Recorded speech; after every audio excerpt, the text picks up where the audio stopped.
Antonio Pinheiro from the Nocturnal. All right, so what originally Hey, attracted? Antonio, Oh, hey, how's it going? I'm doing well, thank you. What what originally attracted you to the project? Um, well, David, I talked to him.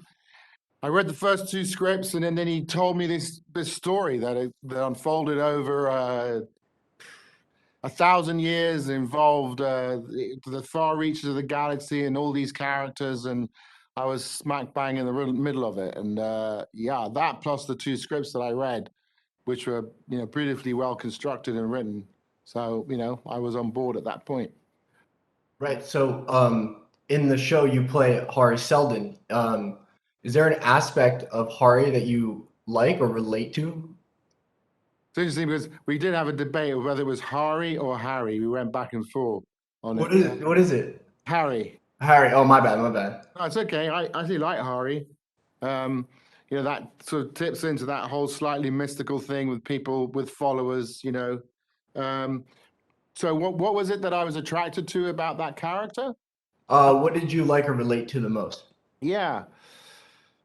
Well, um, I think we can all relate to the idea of wanting to avert our entire species from some cataclysmic event that's going to, change the outcome for all of us.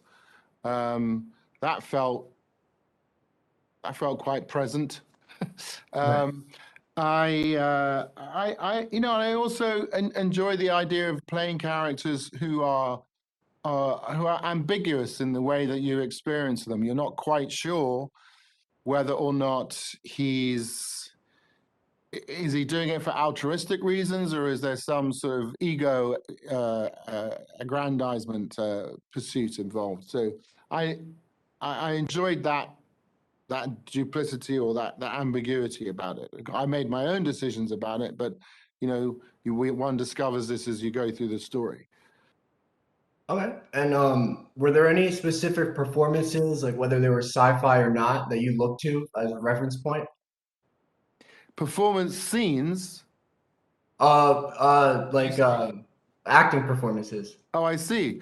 No, I didn't go and sort of check out other acting performances. And people have been in a fair bit of sci-fi myself, Right. and I think that I'm not sure how helpful that is. You end up um, being referential to something else, which is you're trying to come up with something that's at least feels original to you. You know what I mean? That it has to come from an honest point for yourself. So no, I didn't reference other people's performances for this. It wasn't necessary. I mean, there's such a the world itself, the story itself, the scope of the story feels so original and epic and ambitious that I didn't feel any need to do anything like that. It felt immediate to me right away. Awesome. Well, thank you. Yeah, thank you for your answers. I appreciate it. Okay.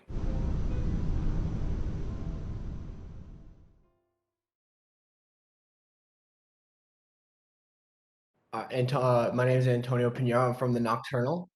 Um, Hello. Nice to meet you. So first, I'm just going to dive right in.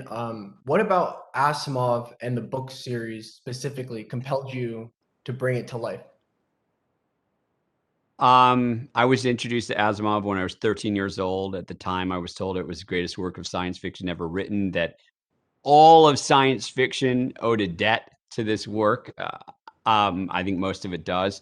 I was just blown away by the ambition, by the big ideas that Asimov was putting out there. It was the first work of science fiction that was really taken seriously as art.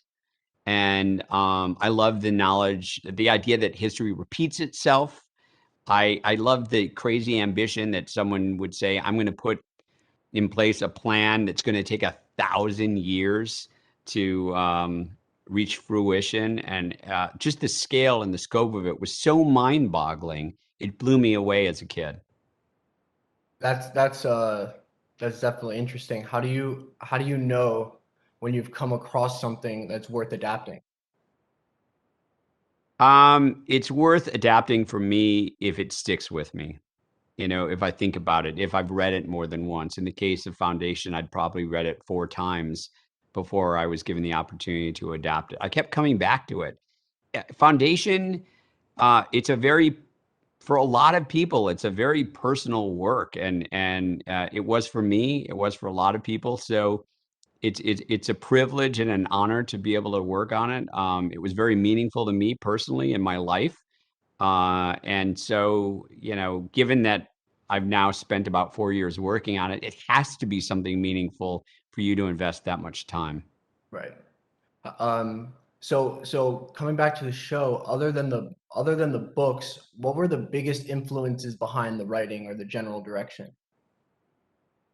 I tried to veer away visually from anything that felt, not to take anything away from Star Wars or Star Trek, I love them, Right. but those pillars and perhaps Alien, the designs that Ridley Scott had done in that film, I really tried to stay away from them. I wanted to create a new visual language. I wanted the spaceships to be something entirely new. I wanted the way that we jumped through space, that we folded space to be entirely new. I wanted it to feel cohesive and cinematic and realistic. And so I would say our influences were David Lean. Our influences were John Huston. Our influences were Terrence Malick. Ironically, they weren't normally science fiction. Well, that's very interesting, especially Terrence Malick. How different did the final product turn out in comparison to the original concept? In terms of what I conceived, Hmm. it's pretty close. Yeah. Yeah, I would say it's pretty close. It's the benefit of being the creator and the showrunner and one of the directors is you can say, oh, that's not quite like I envisioned it, and it's pretty close. Got you. And my last question is going to be, what do you want the audience to take away from the show? I want them to be carried away with the scope and the adventure, but I'm hoping that they'll be moved by the characters and they'll find themselves really caring and wondering about their fates. Got you. Well, thank you very much. I appreciate. I appreciate the questions. Thanks. Bye.